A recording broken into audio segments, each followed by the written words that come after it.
నాన్న మరి వస్తా నేను రామంటే వస్తా అన్న అట్లా కాదు మా డాక్టర్ గారు అయితే హైదరాబాద్లో చూపించుకోమన్నారు అంటే సరే నాన్న మరి పొద్దుగాల బయలుదేరా అని చెప్పిన సరే అని చెప్పిండు పడుకున్నాడు మళ్ళీ నాకు అని ఇంకోసారి చూసిండు నాకు చాలా ఇబ్బందిగా ఉంటున్నాడు నిజంగా నాకైతే బాగా చూపించింది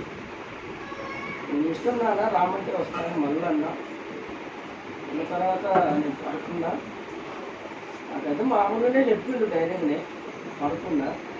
పడుకుంటున్నా ఫోన్ చేసిండు రావాలన్నాడు నాకైతే బాధ అనిపించింది భయం ఏది కానీ మరి నేనైతే అధైర్యపడద్దని చెప్పి ఏమైనా అన్నాను తట్టుకోలేకపోతున్నా బయలుదేరా అన్నాడు అంటే నేను సరే ఒకటే మాట అన్నా బయలుదేరుతున్నారా మళ్ళీ ఎందుకు ఆలోచిస్తా అన్నా ఇక ఏమంటే నాకు ఫుల్ వర్షం పడుతుంది నాకైతే అదేం గుర్తులేదు మా నాన్న మాట గుర్తుంది కాబట్టి వర్షం వచ్చిందని ఫోన్ చేసిన అసలు నాకు ఎట్లా పోవాలో కూడా తెలియదు ఆ వర్షంలో ఉంటుందట ఒకటే మాట సినిమా కూడా ఆలోచించుకున్నా సరే అన్నా వస్తా లేదు లేదన్నా ఇద్దరు కలిసి మళ్ళీ ఇద్దరికి కొంచెం భయం అనిపించి మళ్ళీ నరసింహ దగ్గర ఫోన్ చేసి లేకపోతే ఇంటికి పోయి అన్ని తీసుకుని నైట్ అంతా వర్షంలో అతను నైట్ 2-3 కూడా కాల్ చేసిండు 7 దాకా వచ్చి ఎందుకంటే నేను బయలుదేరేటప్పుడు ఒక మాట్లాడాడు కొడుకు ఎన్ని ఇబ్బంది వచ్చింది వాళ్ళు ఈ వర్షం ఎట్లా వస్తారని కొడుకు ఎన్ని అన్నాడు నేను వస్తారా ఎందుకు ఎడుతూ అని కూడా అన్నా మధ్యలో 3 4 కూడా కాల్ చేసిండు నైట్ అలానే పోయింది మరి దేవుని ఏ చిత్తం అయితే ఉందో కానీ మరి ఆయన ధైర్యంగా ఉండడానికి మేము అనుకున్నాం లేకపోతే ఖమ్మం హాస్పిటల్ కన్నా పోయేటోళ్ళం పంపించుకోవాలో లేకపోతే ఆయన అన్న వల్ల తీసుకెళ్ళేటోళ్ళు అన్నను కూడా అన్నాడు నా గురించి ఎందుకు రా నువ్వు వెళ్ళి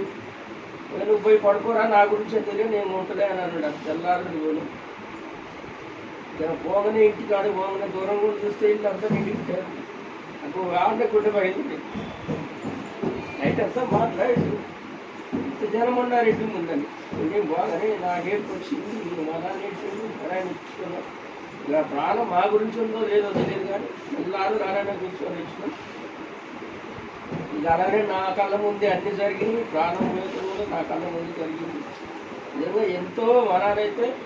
నాకు తండ్రికి అయ్యేది తర్వాత నాకు అర్థం అవుతుంది నా మీద ఎంతో కోపపడడం అంటే నేను బాగుపడాలని నా పిల్లల మీద నేను గట్టి కోపడతాను అర్థం ఏంటంటే అది బాగుపడాలని మరి మా నాన్నకి నాకు అప్పుడు అర్థం కాకపోతే ఒక తండ్రి అయిన తర్వాతనే ఆ బాధ్యతను తెలిసిన తర్వాతనే అనిపిస్తుంది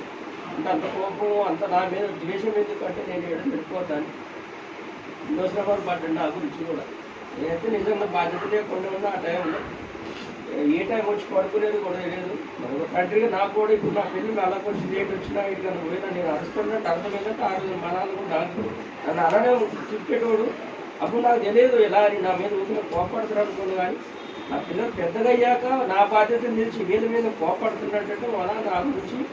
అని ఎన్నో బాధలు పడ్డాను నా గురించి ఒకరోజు నేను పూలెక్కని టైంలో కూడా ఎంతో వేదన పడి అది భయంకరమైన తిట్లు చెప్పింది ఎందుకంటే ఈసారి అని పూలెక్కుతారేమో అని ఆ ఉద్దేశంతోనే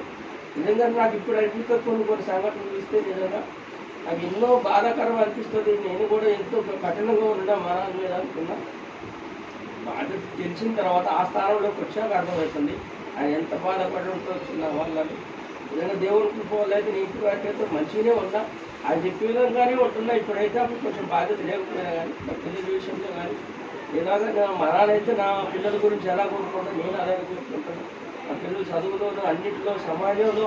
అందరి మధ్యలో నిలబడి ధైర్యంగా ఉండేలాగానే నాకు గర్వంగా ఉండేలాగానే మనాన్ని అన్నిట కోరుకుంటూ నా పిల్లల విషయంలో అదే కోరుకుంటున్నా మా నాన్నగారు ఎక్కడున్నా ఆయన ఆశీస్సులు మా మీద ఉండాలా ఏమైనా తప్పు ఉంటే మా అమ్మ క్షమించాలి అదే కోరుకుంటా నేను ఇంకా క్షమించడం కూడా లేడు కాబట్టి ఆత్మను కోరుకుంటున్నా ఆయన ఎక్కడున్నా మా కుటుంబం ఆయన జీవులు ఎప్పుడు ఉంటాయి ఉండాలనే ఉంటుంది నిజంగా పిల్లలు మా వాళ్ళు మరవరాలు పెళ్ళిళ్ళు చూడాలని నీకు ఎంతో ఆశ ఉండేది అది తీసుకోలేకపోయాడు నిజంగా అయితే ఎంతో ఆశ పిల్లలు అంటే కూడా నా మీద కంటే తక్కువ నా పిల్లల మీద ఎక్కువ ఉండేది అతను తక్కువ ఉన్నా కానీ ఆశస్సులో నా పిల్లల మీద నా కుటుంబం మీద ఎక్కువ ఉండాలని నా ఆత్మశక్తి ఉండాలని దేవుని ప్రార్థిస్తాను వందనాలు.